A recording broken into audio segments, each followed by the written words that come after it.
co-speaker is here. Hello, Yiqing. Hello, Nani. All Sorry for the right. delay. Still having trouble with the tech. It's Yep, okay. yep. It's a common issue when Yeah. it comes to anything that's like online. Mm. Yeah, we have people joining in, and we are also having people engaging with us today. I've thrown a question as well to the audience, asking them to share their thoughts or what they think emotional abuse is. So did a very brief introduction as well. And we have an audience actually here. Shu Harris replied saying that emotional neglect is a form of abuse. Indeed, we will definitely touch on the specifics of this topic. Yiqing, you want to take it away? Yep. All right. Welcome everyone to our IG Live. So, regarding this emotional abuse, let's start from a pretty general topic first. Like, what kind of abuse is that? So, we heard a lot of people, they are pretty concerned about abuse in their daily life. Some may have witnessed it, may have experienced it. Some have experienced the effect from abuse either on themselves or maybe other people, the people that they love, they care for. So this topic is pretty much a big concern for a lot of us. All right. So there's actually a lot of types of abuse, and we shall I will introduce one by one. Like we'll talk about it briefly about what kind of abuse there are in our modern society. Okay, so the first type of abuse, I'm pretty sure a lot of people are aware of, physical abuse. So it is a form of abuse when someone harms another person and cause physical injury to the person. All right? Mm-hmm. Yeah. Hi. Okay. So the next one would be sexual abuse. It is a form of sexual violence or exploitation. Some people may see it as a taboo. It's a pretty sensitive topic for a lot of people. All right. And then the third one is emotional abuse, which is our topic today. Later we'll touch more on we'll go more into detail on this topic regarding emotional abuse, which is also known as psychological abuse. So Mm-hmm. emotional abuse, I'll briefly talk a bit like what is emotional abuse. It means when a person purposefully harms another person's their well-being or their mental health by non-physical way, which means it doesn't cause any physical harm. It causes psychological or emotional harm, which is the unseen damage. Yeah. Okay, so there's a few more. Let's go through them as well. The next one, maybe some people are not so familiar with it. It's called the financial abuse, which is Mm-hmm. also a form of exploitation on people. Some people, such as elderly or maybe people with limited ability to take care of themselves. Mm-hmm. Some people, for example, the most common would be the caretaker or someone around them. Maybe Mm-hmm. they would intentionally or unintentionally engage in some form of act that would exploit their financial uh, the, the financial status of the people being taken care of. Mm-hmm. So Mm-hmm. for the financial and material gain, that one is financial exploitation, and the other one, the next one would be domestic violence. Uh, this is violence between intimate partner in a relationship where there's a physical or emotional harm between the partners.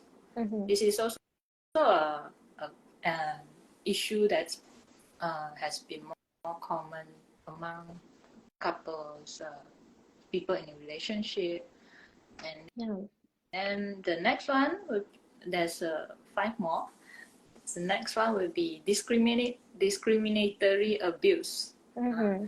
Discriminatory abuse is more on a society level. So we hear about discrimination, prejudice, bias against certain type of people, for example, based on their um, gender or race, their sexual orientation, their religion. Based on these certain type of characteristics, some people may engage in discriminatory abuse against these people by favoring the other people or maybe harassment. Yeah. Okay. Any actions Then with the intention to harm is considered abuse. Yes. Yeah. All right. The next one would be on neglect or abandonment. So neglect, it may seem like more subtle, that it is not inflicting harm. It may seem that way, but actually it is. Because when the caregiver does not provide the necessary needs for the people being taken care of, then this can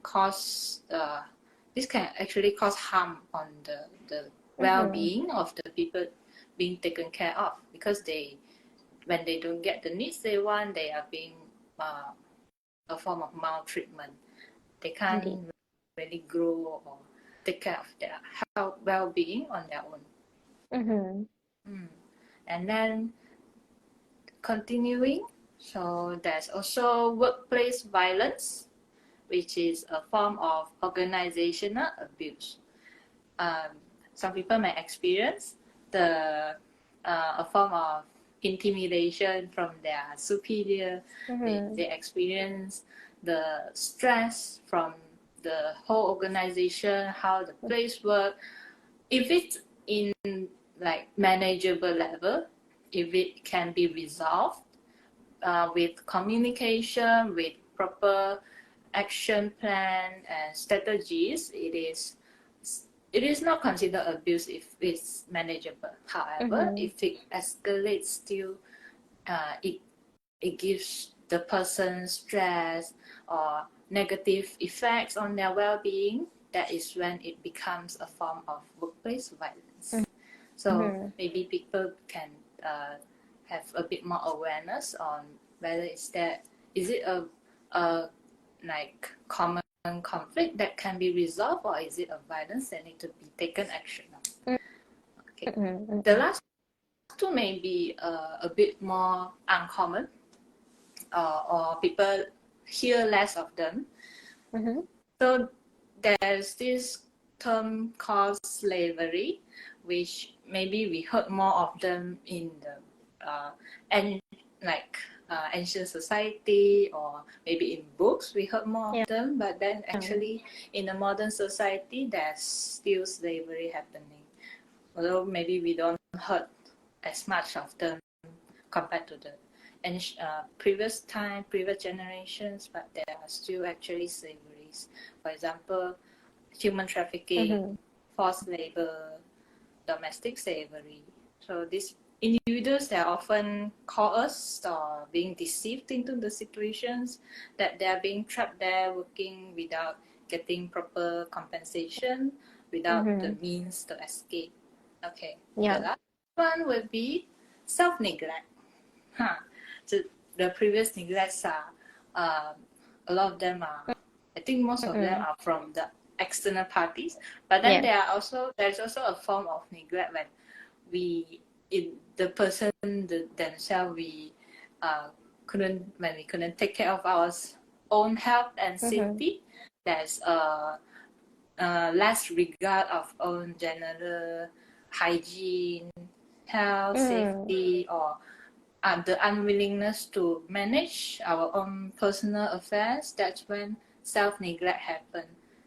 So some people, maybe when they see a person not taking care of themselves, they might dismiss it as a form of lifestyle, or maybe this is just like how this person go with their life, live their life like carefree.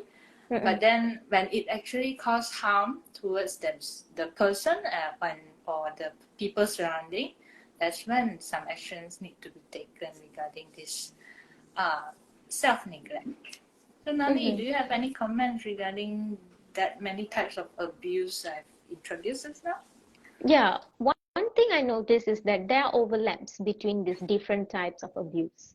There are overlaps in the sense that with these different types, it all surrounds the idea of like where there is intention of like mistreatment, and also aspects of neglect involved as well with these different types of abuse. And with that, there are overlaps in the sense that um, when it comes to different types, they all surround around the idea where the person's emotional needs either could be neglected, or again there is like there's certain um, differences in dynamics when it comes to like power. If it involves two people, then it could be like the intention of like wanting to have power or control over the other person. So that kind of like power dynamic is where I'm seeing that there are overlaps. And also the main thing is that with different forms of abuse, it ultimately could lead to the same thing, which is causing the person significant distress, and also significant psychological stress, and a lot of like impacts on someone's well-being. I feel like these are the common factors involved in these different types of abuse. Yeah. Yeah, Mm-hmm. the common factors, Mm-hmm. which mainly focusing on the harm from one person to another. Yeah, and how these can impact a person's well-being, and yeah, and also to a, if to an extent that is very extreme, it can also affect one's functioning. Mm, true. All Yeah. right. So now I would like to also introduce some statistics thing that in some countries, so among the reported child Mm-mm. abuse. So we talk about child population first. Among the child abuse, there's Mm-hmm. actually 3/4 of the abuse cases are due to neglect. So we can Mm. say that among child population, neglect is actually the most common form of abuse. Yeah. Whereas in adult, would you like to guess what is the most common type of abuse? Hmm. It's Would it related be to work our occupation? Could it yeah, be workplace violence? Is that right? yeah. Wow. Workplace. Mm. I mean, workplace can be, but then it's actually emotional abuse, which is our Mm. topic today. Hmm. So, in some country like Africa, in Western countries, around 70% of the population in the countries have experienced at least once of emotional abuse in their lifetime. But Mm. then we also need to take note that because emotional abuse is more difficult to track Yeah. compared to physical abuse. So Mm-mm. a lot of time people are not aware of it. That's why they didn't report it. Yes. A lot of time it is underreported, and so experts are actually not sure like how many individuals actually out there are being Yeah. emotionally abused and how often it is experienced. So Mm-mm. the Mm-mm. statistics may also not be reflecting the The exact. the exact situation. Yes. Hmm. Okay. There's also some people may also wonder, what about verbal abuse? Just now I talked about so many type of abuse, but I didn't touch about verbal abuse. So, Mm. what do you think about that? I believe it can easily fall under emotional abuse, because with verbal abuse, the kind of words or tones involved, right? It is intended to intimidate the other person, perhaps, or yeah, using of the languages that can hurt someone emotionally. So that could easily fall under emotional abuse. Again, can differ in various contexts, but yes. Yes, you are correct. Yeah, Mm-hmm. that's true. Mm-hmm. Because verbal abuse is also known as a part of emotional abuse, Mm-hmm. where the damage is non-physical, Mm. where the perpetrator use words or the attitude that they use to manipulate or have control over someone. So verbal abuse is also considered under emotional abuse. Mm. Mm-hmm. Mm-hmm. Yeah, definitely. And when we talk about, as we are diving deeper into emotional abuse, and this is where I notice, like in different contexts, this can be seen as like a different form of abuse. For example, like you said, verbal abuse can happen in different contexts. Can happen in a family household. So that falls under a bit on the domestic violence aspect. So when you say domestic violence, it's not limited to just physical, it can be emotional, verbal as well, right?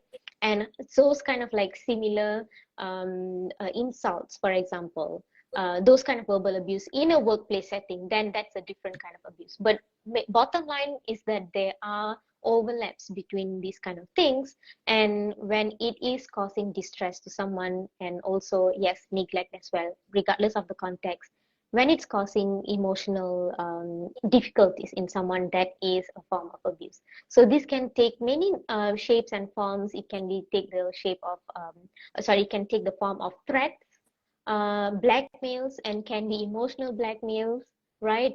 It can be insults, and sometimes it's very subtle insults that are disguised as jokes, but it leaves someone in confusion with, is that an insult, and someone doesn't know how to feel about whatever remark someone made. So I'm actually going to want to also touch on the really subtle ones, actually, because since we are also focusing on the unseen damage, so the tricky ones, the really small ones that often leaves someone in a confusion of like, how am I supposed to feel about this? Because that's where we might be in conflict, whether like, are we overreacting to this, or is it really not okay? That kind of dilemma, emotional dilemma that things can cause us. So like I mentioned earlier, insults that are disguised as jokes, and when you confront someone about it, and they can easily say it as like, oh, it was a joke, it was harmless, but still the person who was on the receiving end feeling really bad about it, that is still not okay, isn't it? So things like that. So within a relationship, can be romantic relationship as well, that kind of like a controlling behavior, constant monitoring of someone's behavior, excessive jealousy, possessiveness, manipulation can happen, humiliating someone, publicly shaming someone, embarrassing someone, intimidating. So intimidation can again take various forms. Verbal intimidation, or also like blackmailing as well, doing things to threaten someone. And again, more subtle ones, like the one that that's along the lines of like neglect. It can be dismissing someone's emotions, dismissing someone's whatever. If say they are coming to you to talk about something, and you are dismissing them, rejection, those kind of things fall under emotional abuse as well. Yeah, yeah. So these are the really subtle ones, which is why it is often neglected, and it makes sense why when you said earlier about how this could be very much underreported, because again, we are most of the time we are also very confused whether this is emotional abuse in the first place, and it's not always tangible, right? It's not something that we can always tell for certain, and sometimes there is difficulties in proving this, difficulties to have like evidence. So it is often the overlooked one, unfortunately, which is why it's so important that we are informed about these different intricacies involved when we talk about emotional abuse, and how it can affect someone, so that ultimately it can help us to be more aware, and not just reduce those kind of behaviors that we could potentially be inflicting on others, that we could have in us that is affecting others, but also helping others to be more aware of it, and have better ways to navigate through this kind of emotional abuse. So we will definitely dive more into it. But before that, I'm wondering, Yiching, you have anything to add on? Yeah. Mm-hmm. The emotional abuse, right? They other than what you had mentioned about the subtle messages in what the person say, and then also the Mm-mm. attitude, it can also be in a form that is aggression, that Mm. is not directed towards the person. Meaning, it's it doesn't cause physical harm towards the person, but then it is being shown. Like for example, when a person throws chair, or they destroy belongings, or like slam the door, or even harming the pets. It is not doing damage to the person directly, but then it is a form of emotional abuse in that sense, because it is showing, it is posing the threat on the Yes. person, without harming the person. Mm.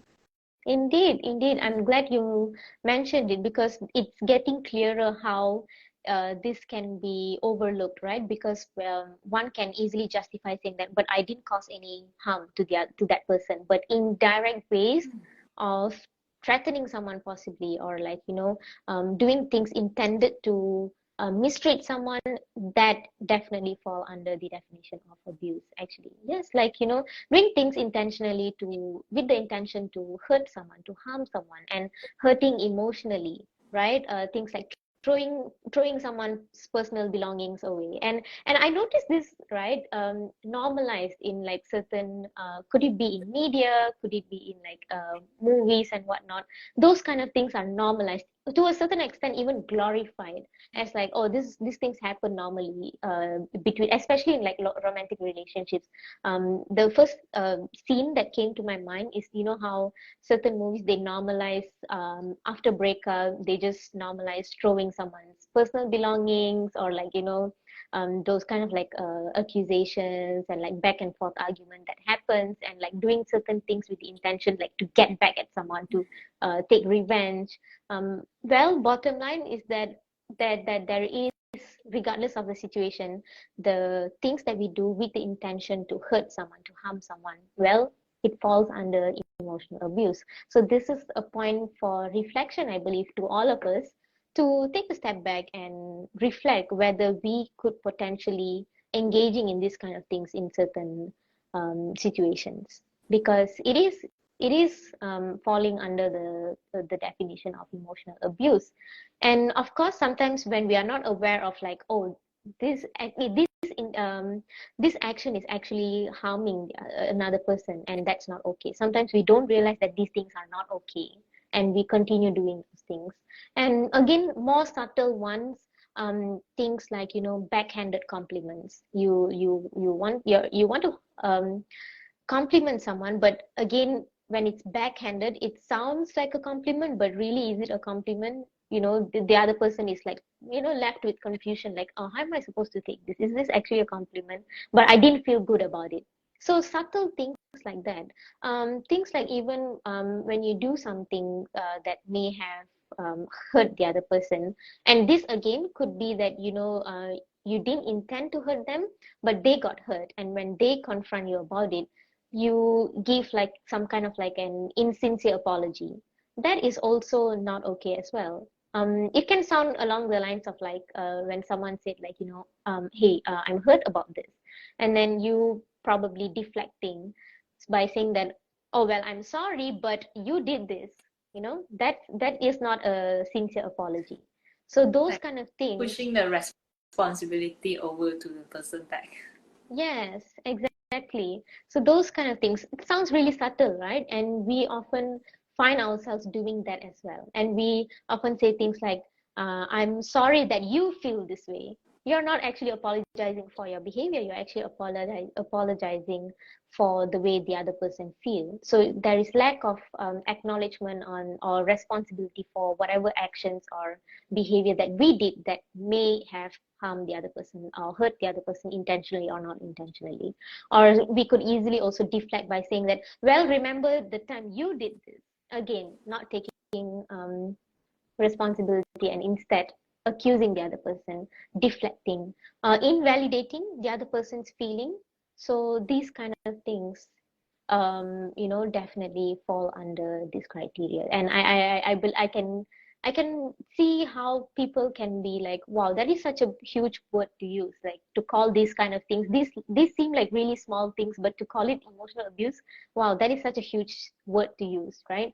But no, this is the reality of it actually, because these things on the surface may seem like very small things, but it is harming relationships. Another person could be a dependent, could be you mentioned about how like for children neglect is a form of abuse, right? So it's often these unseen ones. It's often the ones that seem like small things that is actually causing psychological and emotional distress in people. So it's so important that we are aware of these things actually.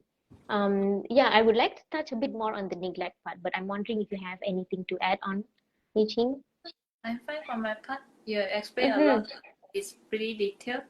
Yeah, you can. Mm-hmm. Yeah, yeah. So let's dive into the further or more into the unseen, right? The unseen damage, which is neglect.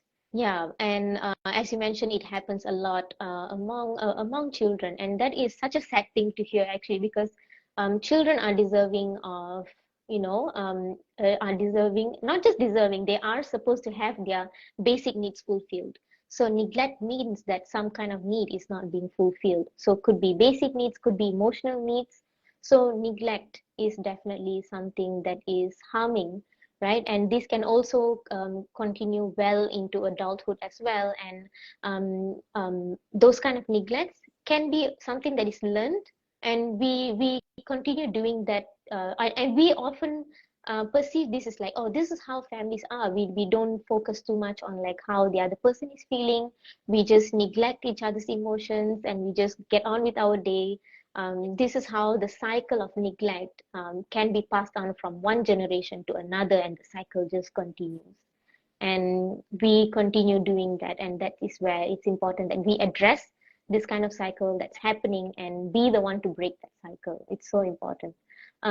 This is where I notice, you know how we always talk about silent treatments, Mm. stonewalling happens a lot in relationships and also even in families as well. And guess what? It is a form of emotional abuse. I'm not sure how many people know about this.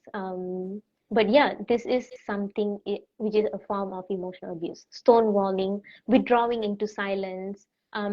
Because if you were to dig deeper into this behavior, the intention is to actually again hurt the other person emotionally, to pretend that the other person doesn't exist. So you're just intentionally ignoring the other person. So stonewalling and silent treatment is to you're withdrawing into silence and you're leaving the other person in confusion. They're like, okay, what did I do wrong? Why are you treating me this way? Why are you neglecting me? Again, a form of neglect, neglecting the other person, just like ignoring the other person's existence. Basically, that is going to cause someone significant psychological and emotional distress, which is why Like that they, is they considered. feel that they are not important, they don't exist at that time when you the person ignores or give them the silent Mm-hmm. treatment.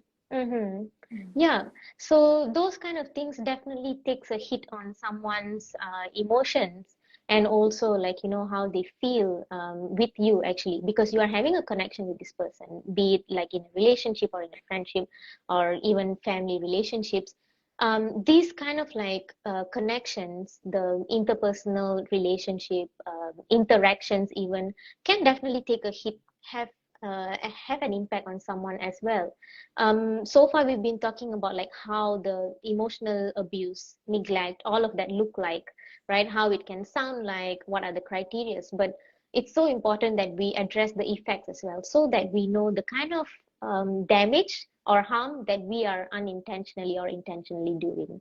So being more aware is where we could slow things down and not engage in those kind of things anymore, right? So one of the main things that often if impact someone is confidence. Take the whole insulting part of abuse, for example, right? Insulting someone, and oftentimes if you disguise it very well and someone doesn't know it, it becomes, when it's often enough, it can form some kind of belief in someone that, okay, maybe I'm not good enough because this is how people around me have treated me, right? With insults. And one would, and especially if it happens from a younger age, one would start believing that they are not good enough, or they would they would constantly believe that they're not good at things, or they lack that confidence in them, actually, because oftentimes, imagine you grow up in an environment where you are not when pointing out someone's abilities is something that doesn't happen often, and what happens most of the time is like perhaps insults, or perhaps like constant criticisms, really harsh ones, that can definitely affect one's confidence, actually. Yeah, so these kind of things really shapes one's belief about themselves. This is the unseen damage that comes with emotional abuse. Yeah. Yeah. Yeah. Mm. So aside from that, there is like, I think you also mentioned earlier about how it makes someone feel not important, unimportant, undervalued. You feel like you're not enough, feelings of inadequacy, that you're never enough. Feel like your feelings don't matter, feel like you don't matter, right? And also another thing is that like lack of feeling of security or safety, actually. You don't feel safe, especially with someone who is emotionally abusive. You don't feel safe around them to not just express yourself. You constantly find yourself walking around eggshells. So these are the impacts, and try to put yourself in those shoes and imagine having to, go through that kind of state where you don't feel safe. You're constantly walking on eggshells. This is the kind of the unseen damage that we tend to put someone, or we ourselves might be experiencing that we are not aware of, which is why this topic today is so important in addressing the unseen damage, actually. Right. Yeah. Regarding the Mm-hmm. effect of uh, emotional abuse, Mm-mm. let's say that there is this form of abuse in a family. Imagine like the children are constantly being emotionally abused. They are constantly wondering, what did I do wrong? How can I make things right? How can I make the caregivers, how can I take care of the caregiver's emotion so that the person doesn't blame me or hurt me emotionally. So if the children are growing up in this kind of environment, they in the future when they grow up, it increases the risk of them adopting this kind of interaction pattern. For example, the uh, blaming, the shifting the responsibility, the mixed messages, all of these, they might like incorporate this kind of interaction into themselves, and eventually they will use this kind of coping, this form of interaction as a coping towards their Mm-mm. daily life interaction. So like it becomes a cycle. The children learn from the family Mm-hmm. of, of this behavior, and then they use it on other people, and then it goes on and on. Yeah. So it is the attachment that they have with their family is becomes an unhealthy one, which is also affect their future interaction with people. Mm. Yeah. Yeah. And this is where those kind of like unhealthy cycle, it just becomes like it gets passed on from generation to generation, and this is what we call multi-generational trauma, right? Because we are talking about the kind of impacts this kind of emotional abuse leaves on people, so that kind of trauma gets passed on from generation to generation. And imagine if you are not aware enough, this is going to continue to happen. And like I said earlier, it's so disheartening to hear that um, uh, emotional abuse is like common. The neglect is common among children face this kind of emotional abuse the most. So it's important that we address that all of us are deserving of harmony in relationships, especially the significant ones, right? There's no guarantee that there's always going to be peace and harmony in life outside of our safe space like home and whatnot. But at least in home, this is something that we deserve. And it's so sad to hear that most of the time that is lacking out there, which is why it's so important that we educate ourselves and do our best to educate others as well on these kind of things, that we are perpetuating this kind of cycle, and address it today. Start to be the person to break that, actually. Yeah. Yeah, because we have this access to information these days, which is why it's important that we take that responsibility into our hand from this point onwards. And I believe like our generation, we are at that point where we are either stepping into marriage or stepping into adulthood. Yes, adulthood is one, and parenthood even. So when we are the ones, you know, at that starting point of a new generation, we definitely need to take that responsibility to educate ourselves and address these issues to break that cycle. Yeah. And how do we do that? This is where we are going to discuss more on first knowing and addressing those signs which we have already covered, and now on how to go about it. So if you are the one who is possibly without realizing doing these things, so it's now about learning the alternatives, what you can do instead. And aside from that, if you are the one on the receiving end, what you can do to stand up for yourself or to, you know, disengage. And these are the things that we are going to be discussing.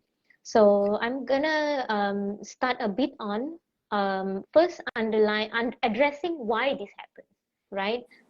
What's the underlying reason for this kind of emotionally abusive behavior? Most of the time is the need to control, need to defend. Sometimes this is where the defensiveness comes in. You know, you deflect the responsibility to the other person, projecting you know, whatever inner securities that you can have onto the other person. So these kind of underlying reasons is what make us or make someone who is emotionally abusive, right? So the need to be in charge, the need to be in power, and I believe one of the main factors is also the narratives between the dynamics in a family or a relationship, right? So far, the narratives that we've been familiar, I think I'm just going to start with the ones that we are familiar with most. That is like within an Asian household, things like, you know, neglect is kind of emotional neglect in families is something that is like, you know, quite common. We don't talk about emotions, we don't sit and talk about emotions within a family, right? So that is those kind of like narratives that has been ongoing. It just becomes like a norm, and without realizing, that's where the cycle continues, right? And also things like I believe emotional blackmailing happens very commonly um, in a family setting. So that, without realizing that it's a form of emotional abuse, naturally the cycle continues. And as I mentioned earlier, glorification of could it be in media, in movies, glorification of certain emotionally abusive behavior is often seen as like a powerful thing to do, or like an empowering thing to do, like getting back at someone or taking revenge on someone emotionally. So those kind of factors, I believe, is the one that causes this kind of continuation of this kind of behaviors. And as you mentioned earlier, like, you know, we get familiar with this kind of patterns, those kind of interactions, and we model that, and we just, you know, repeat the patterns that we have observed, and this keeps happening again and again. This is where I also notice things like silent treatment or like stonewalling becomes a common thing as well among people, because not because we are like perhaps brought up to not talk about or open up about our emotions. So when it comes to talking about emotions, it's easier to withdraw into silence without realizing that it is a form of abuse, emotional abuse.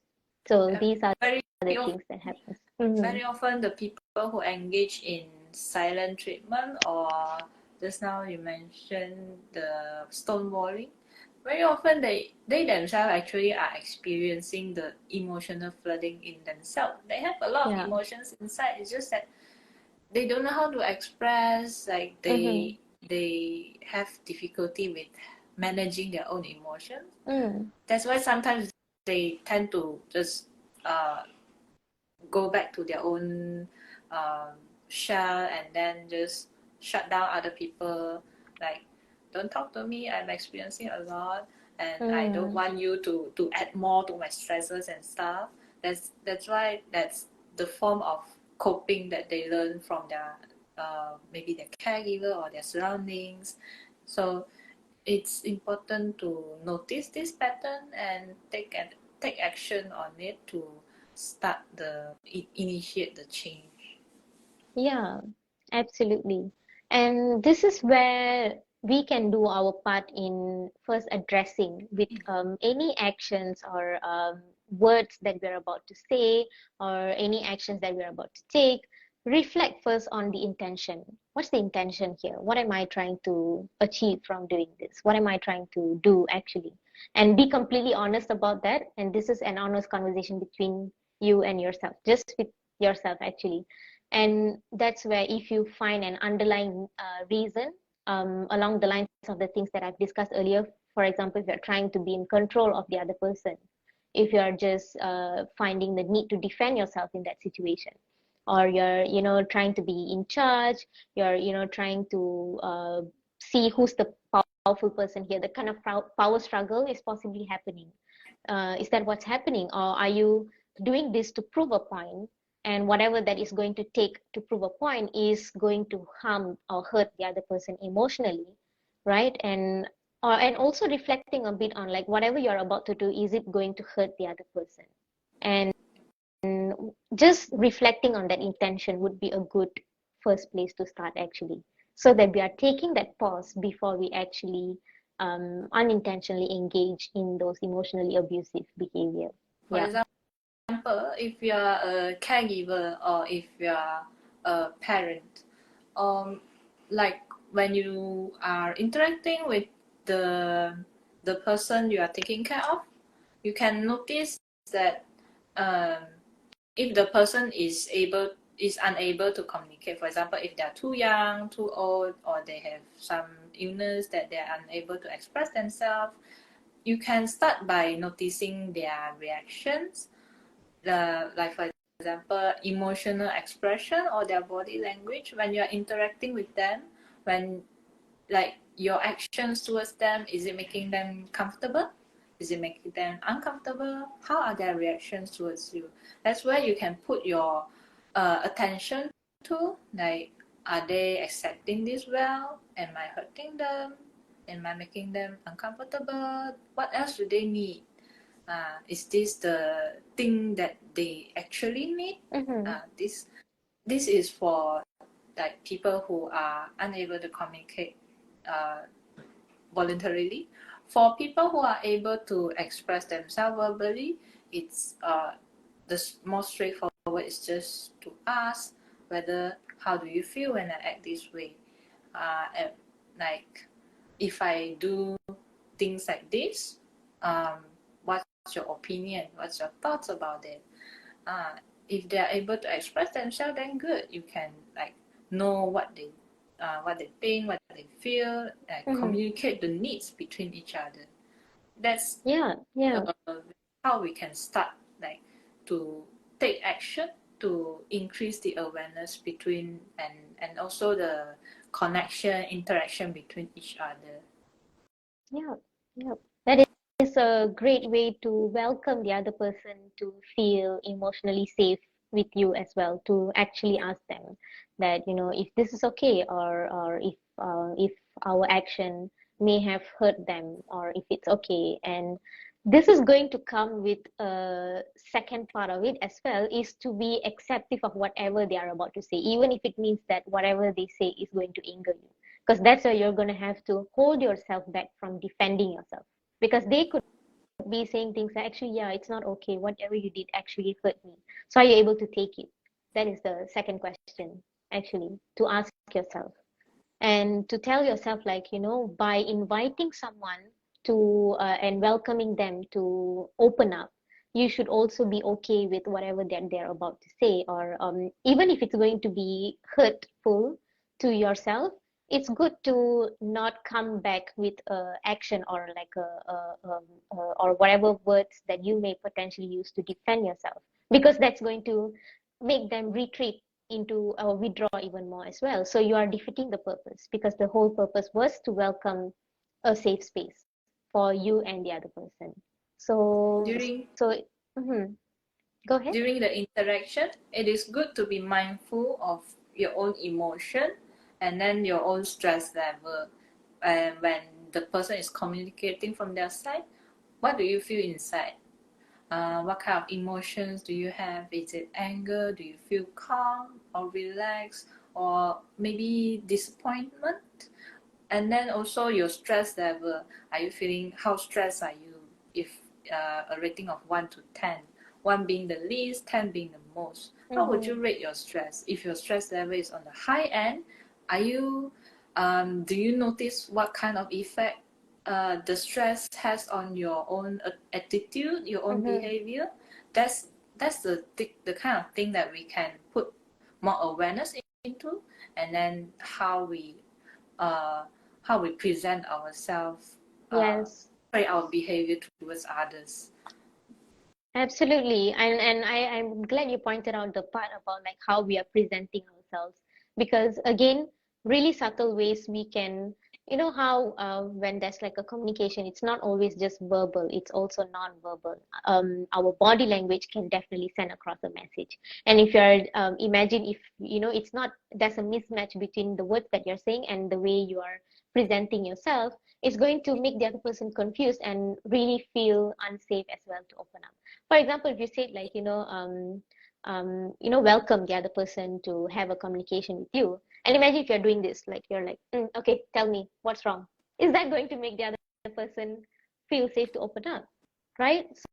So the tone, all those things, our body language, those kind of things do play a part as well, which is why it's so important to be mindful of our actions, our verbal cues, non-verbal cues. So really be really take it slow, and it's okay that which is why it's important to have that like check in with yourself and ask yourself, okay, how am I feeling right now? And if it's getting to a point that you are also getting triggered in that moment, and we are only humans, it's good to take a time out. It's good to say, okay, let's take a time out and calm yourself down and process whatever that's happened and why it made you feel the way you feel, and then come back to having that open communication. Because like frankly speaking, these kind of conversations are indeed difficult because you're being vulnerable, right? And if you're not used to being vulnerable, it is going to be difficult, but it is what you would have to do actually, to a point that you get used to those kind of difficult conversation. And that's where it's a sign that you are building this safe space for yourself and the other person to, address your emotional needs actually. Yeah. This Yeah. is also a form of boundary setting where you know when to take some space or time for yourself, for you to regulate your own emotion when it gets escalated. It also reflects the emotional intelligence of the person to be able to handle and regulate their own emotions. So the Mm-hmm. boundary setting is also one of the skills for handling a possible emotional abuse. Yes, absolutely. So, yes, educating ourselves, which is why it's so important for us to do that. And it all starts with awareness as well.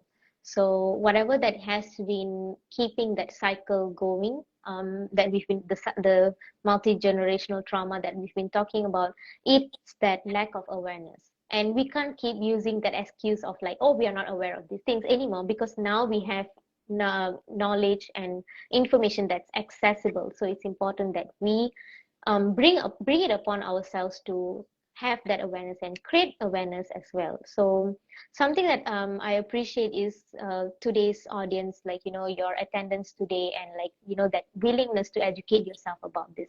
That's the point of change, I believe, because these are the things that creates awareness, that helps us to reflect on our actions and also actions of others. It's a good way to see if we are the ones doing this, or if we could potentially be the ones on the receiving end of this, and how are we going to go about this, right? So tap into empathy, tap into that and try to understand how these kind of things can affect someone and ourselves. And that's where we would have enough motivation to bring about those changes and to do the difficult things that is going to bring about those change. And as mentioned earlier, doing the opposite, doing the alternative things to, for example, like silent treatment, instead of like withdrawing into silence, you're going to have to challenge yourself and get yourself to open up and, you know, do it regardless, even if it means like you're going to be really afraid of doing that, you're going to be really uncomfortable in doing that. It's about doing those difficult things for the sake of yourself and others, actually. So this is why awareness is important. So reflect on these signs that we've discussed today. See if you find this kind of signs in yourself or in significant others, and reflect on the effects as well. If you have like those kind of like struggles with feeling of inadequacy most of the time, struggling with confidence, and if you notice people around you feeling that way as well, it's also a good reflection for you and the other person, and seeing if this kind of like emotional abuse is going on, and if we've been neglecting or overlooking those kind of damage, the unseen damage, right? Yeah, this is so Other important. So than reflect. other Mm-hmm. than being increasing our own awareness, there's Mm-mm. also another way of us noticing this emotional damage. Like one way is to change our perspective. Like maybe when you are talking in a way, if if it's possible, you can try recording your own way of talking, and then when you look back to it, how would you feel if you are being treated that way? If a person is talking to you in the tone or the attitude that you used before, how would you feel when you are in another person's shoe? Like using the video is like a more concrete way, but then you can imagine that if you are in the other person's shoe, Mm-hmm. if um, someone else is talking to you the way you talk to someone before, how would you feel? That's also one of the way to increase the awareness, to notice the unseen. Definitely, definitely. So whatever it takes for us to have that kind of reflection with ourselves, and this reflection can happen in many aspects of our lives, at home, with friends, at workplace even. So yeah, this is where we get to do it, and yeah, tapping into empathy, seeing how it would make the other person feel if we were to do the same thing, or and if we were to treat it that way. Yeah. Yes. Aside from that, I think it would also boil down to whatever that is going to help us be more informed of this, whatever it's going to help us to be more mindful of our own actions and the actions of others. And so what you can, so we've been talking about how we can avoid these emotionally abusive behaviors in ourselves. How about if it's happening in front of your eyes, people doing it to someone else, and how we can address that is again educating the other person, empowering the other person, and changing the narrative is going to be so important as well, because oftentimes we are often told to tolerate certain things like that, and often it's most of the time the, you know, like I said, small things that are deemed as, oh, these are small things. And sometimes there's also a narrative about how standing up for yourself is seen as something that is disrespectful, especially if the other person who is actually being emotionally abusive towards us, if it's an older person, obviously standing up for yourself to an older person within our culture is seen as something that, so this is where we need to keep in mind that standing up for yourself doesn't always have to be something that's done in an aggressive way or in a rude way. We can still be respectful, and we can still stand up for ourselves in a respectful way by being assertive. So when we talk about communication, right? It ranges from being aggressive and passively aggressive. So neither is helpful. The most ideal one would be in between, which is assertive. So being assertive focuses more on expressing yourself, and I statements is something that you guys can look up, because with limited time I can't dive too much into that. So things like I statements is something that you guys can look up and get familiar with doing as well, because that's a good way to practice assertiveness and also boundary setting, to shield yourself from and also stand up for yourself when you are being on the receiving end of emotional abuse. Yeah. So any points to conclude, Michi? Yeah. Today we have talked about the types of abuse, there's like 10 types that we have covered, and then we focus more on the emotion abuse, how verbal abuse is also a type of emotional abuse, and then we go into more details regarding some of the examples, like disguising insults as joke, also the silent treatment, uh, the emotional manipulation like gaslighting, emotional blackmail and stuff. And then also we covered some of the ways we can increase our awareness towards emotional abuse, potential harm in our daily life, and also our interaction with people, and also, and then how we can take action if we notice this kind of um, form of harm in our daily lives. Mhm. Yes, yes, indeed. Actually, we have overlooked, I just noticed that we actually overlooked one question from our audience. Shobha Iyer asked that if we can use the PTSD survey to identify emotional abuse. It is possible, and this has to be paired with, of course, like a more in detailed interview from the other person to look at the ways in which they are impacted by to identify emotional abuse. And of course, getting yourself familiarized with the signs of emotional abuse would be the best way as well to identify them. No? Yeah. So I hope that answers your question. Aside from that, we don't have any other questions. So yes, we are good to go. Anything else from your side, Eugene? I'm good. All I right. think this is a fruitful discussion today. Yes, I hope this is helpful as well. So yes, do share this around, and it's so important that we are familiarizing ourselves with this, different forms of abuse and how we can break this cycle. I think I would like to end on that note by sending off a reminder to all of you that it's so important that we we be the one to break that cycle that has been ongoing so far. We are all deserving of a healthy, peaceful, harmonious household, and it starts with ourselves. So, and especially those in the current generation, stepping into adulthood, stepping into marriage, parenthood. Um, our immediate surrounding is always home, and it's so important that we start changes at home and start it with ourselves as well. So be more mindful of these behaviors that we could be doing without realizing, and also how we can be the one to stand up for those who are not aware of this kind of abuse and minimizing this, so that we can be better people and be a safe space, always creating that safe space for others around us. That is going to be, that's a good way to have okay, there's a question before, a real quick one before we end. Can Can childhood trauma be classified as PTSD? What do you think? There's mm, going to be a lot of information needed actually before we can classify something, because PTSD is a diagnosis and we yeah, can't just diagnose without much information. yeah. Yeah, Usually and we depends on what will kind of trauma. Mm.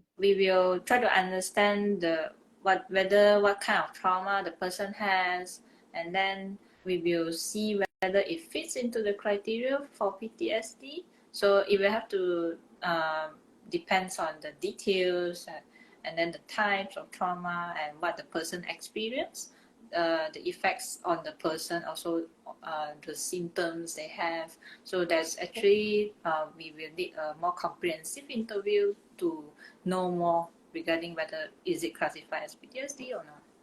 Yes, absolutely. Mm. So keep in mind that PTSD and having responses, trauma responses, are different things. These trauma responses may not necessarily fall under a disordered state. So PTSD is a disorder, isn't it? So trauma response, you can have certain kind of response to trauma that happened to you, but that's not always PTSD. So we can talk about this in more detail, perhaps in another live. But yeah, that's about it. Thank you so much for your questions and your thoughts. I really enjoyed today's live. Yeah. Thank you for joining. Thank you all And for yes, we'll see you tuning again. in. See you.